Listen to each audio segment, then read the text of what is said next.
News at 6:30. You're watching Fox 17 News. Well, a shock for students at a local cosmetology school. They say Regency Beauty Institute shut down all of its 79 campuses this week without warning. Yeah, we just saw this happen with ITT Tech. Now some students who were just days away from graduation are wondering where to turn and what happens to their money. Fox 17's Brody Carter spoke to some of those students. He has the story from Grand Rapids. Yeah, permanently closed. That's what this sign says here at Regency Beauty Institute. Many students left in the dark, finding out through Facebook and Twitter, social media, telling them that their school had shut down. And students at Regency Beauty Institute say it came without warning. The school posting this statement online telling students they don't have the money to continue, blaming it on the government for taking away funding from for-profit colleges. The Better Business Bureau says it's because the government now measures schools based on the performance of their graduates, and with students not paying off the debt, accompanied by more pressure from the government, the system collapsed. These schools have to have buildings, they have to have teachers. There's a lot going on with them, and once that loan supply from the federal government is threatened and loans from other banks and et cetera, they just didn't have a way of surviving. Everything was for nothing. Now this other school is saying that, you know, I have to get a placement test and I'm not guaranteed my hours, I'm not guaranteed my credits. What do you do? Regency plans on mailing former students their final transcripts next week, hoping to partner with other local schools for students to transfer. But many students say starting over is hard after already shelling out thousands. It's a difficult situation for many students left in the dark, now hoping the Better Business Bureau will help sort out their situation. We'll have more on that coming up in the 5 o'clock. For now, we're in Grand Rapids. Brody Carter, Fox 17 News.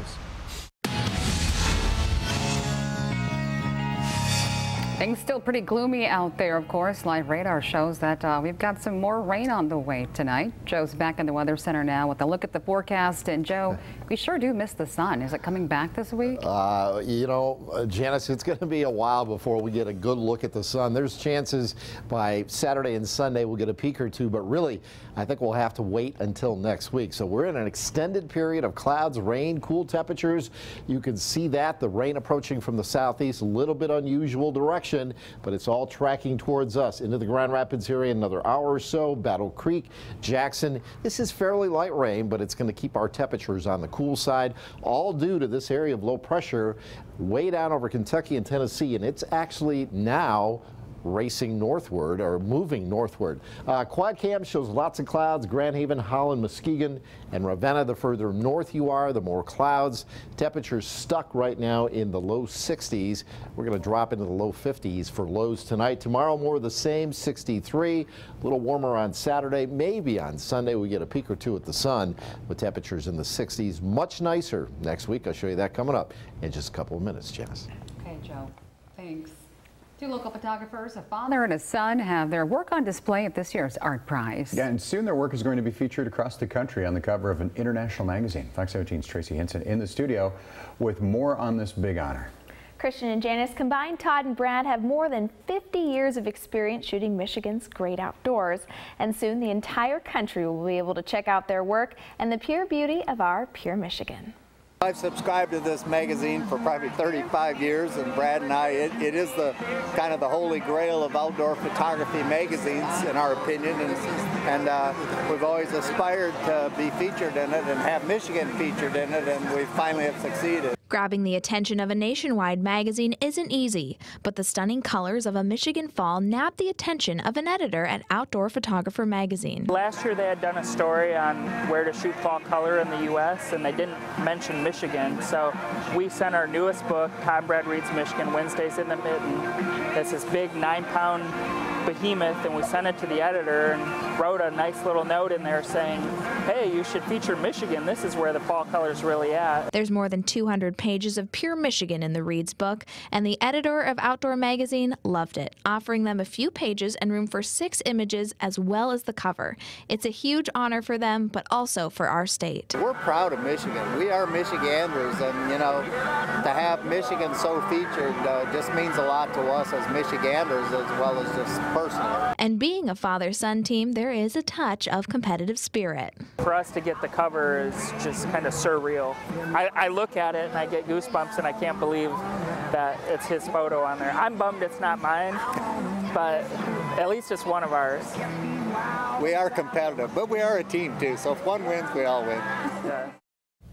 Just a little competitive, but that issue comes out October 4th. And in the meantime, if you want to check out their work, they're at Art Prize, right in front of the Ford Museum, the big LED screen. You can't miss it. It's hard to believe that nationally they don't know about the beauty of Michigan in the fall. Absolutely. You know, I've mentioned it to a few of my friends in California, and it's just not something they're like, oh, Massachusetts back east, and we have one mountains or something like that. Sure, and we have one of the #1 color drives rated by Condé Nast Travel. Yeah, they've got lots of stuff to photograph. I mean, just beautiful. Oh, Pure it's Michigan. It's of gorgeous. course. Thanks, yeah, Tracy, thanks.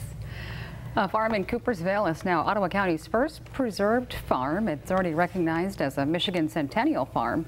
The nearly 35-acre hog and cattle farm on 88th Avenue has been owned by the Hale family for 4 generations now.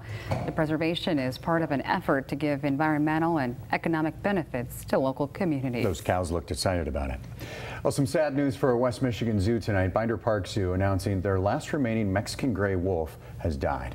Officials say the 14-year-old Phoenix, as they know him, was an endangered Mexican wolf, euthanized earlier this month because of health issues.